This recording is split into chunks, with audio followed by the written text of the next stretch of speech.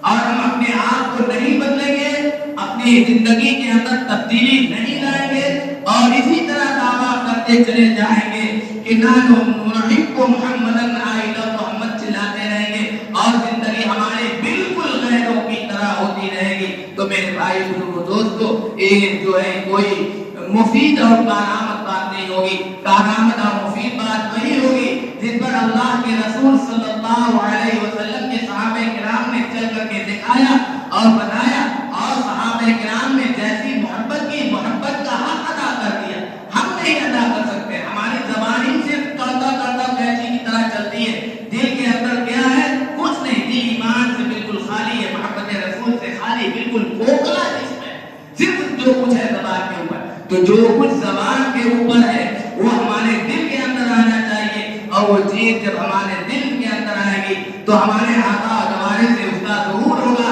اور جب آقا و دوارے سے ہمارا اس کا ظہور ہوگا تو ہم دنیا میں بھی کامیاب ہوں گے کامیاب ہوں گے۔ دعا ہے کہ اللہ تبارک و تعالی ہم سب کو کہنے سننے سے زیادہ عمل کرنے کی توفیق عطا فرمائے اور حضرت محمد رسول اللہ صلی اللہ علیہ وسلم سے سچی عقیدت و محبت نصیب فرمائے۔ وآخر دعوانا الحمدللہ رب العالمین۔